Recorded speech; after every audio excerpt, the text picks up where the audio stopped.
ਤੁਹਾਡੀ ਸਲਾਹ ਹੈ ਕਿ ਤੁਹਾਨੂੰ ਸੌਦਾ ਇੱਥੇ ਪੈ ਜਾਈਏ, ਤੁਹਾਡਾ ਕੋਈ ਰੋਜ਼ਗਾਰ ਬਿਹਤਰ ਹੋ ਜਾਏਗਾ। हाँ जी बिल्कुल। अस्सलाम वालेकुम बाबा जी, क्या हाल ने? नो बेटा, क्या हाल है? ठीक हो? वालेकुम। कैसे हो बेटा, ठीक हो? छुट्टी हो गई है मदरसे से? माशाल्लाह घर जा रहे हो अब? चलो एक मिनट बाबा जी, उतरना।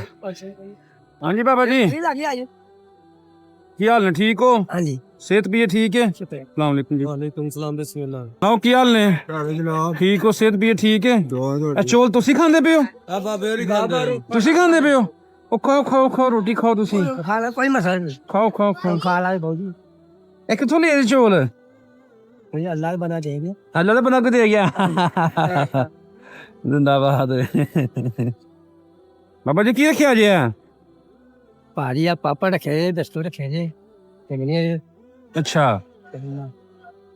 ये बड़ा थोड़ा जिहा समान रखिया जे।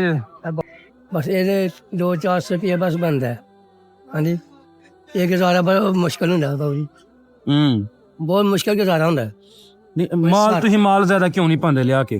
बाबू जी सिस्टम कोई नहीं कोल सारा यानी कोई नहीं। गुंजाइश नहीं कोल के माल लिया के पास? हाँ जी गुंजाइश कोई नहीं है सर, कोई मकान किराए का अच्छा, अपना मकान नहीं है? नहीं, अपने मकान का किराए मकान है, ते बिल भी देना है, किराया भी देना है, बहुत औखा हो गया सिस्टम जो हो गया। हाँ जी बहुत औखा हो गया एक तो मैनू बहू जी नहीं कहना, जी। एक तो मैनू बेटा कहना, ठीक बच्चा, मैनू पुत्र घर के फेर मुहाबत करना। ठीक है जी, समझ लो कि अपने पुत्र ने गल करना। ठीक है बच्चा ही गल है, कोई खुदा भी कर सकता नाल सौदा समान थोड़ा विच पा लेने, कोई रहम सेल करदा, कोई थोड़ी बहुती मदद कर वो नाल सौदा ना पा लेने।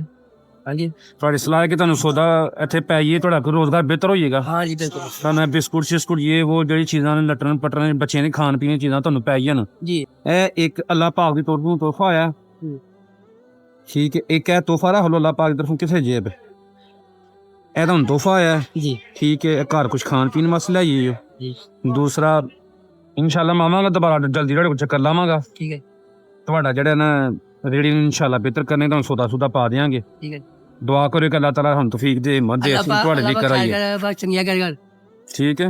जी ਬਸ ਆਪਣੀ ਦੁਆਵਾਂ ਯਾਦ ਰੱਖਿਓ। ਤੁਹਾਡਾ ਨਾਂ ਕੀ ਹੈ? रजाक। ਰਜ਼ਾਕ। हाँ ਤੇ ਠੀਕ ਹੈ ਬਾਬਾ ਜੀ, ਇਨਸ਼ਾਅੱਲਾ ठीक है ਅੱਲਾਹ ਖੈਰ ਕਰੇਗਾ। अल्लाह हाफिज़ बच्चा, ਲੋ ਆਪਣੀ ਦੁਆਵਾਂ ਯਾਦ ਰੱਖਿਓ। अल्लाह हाफिज़।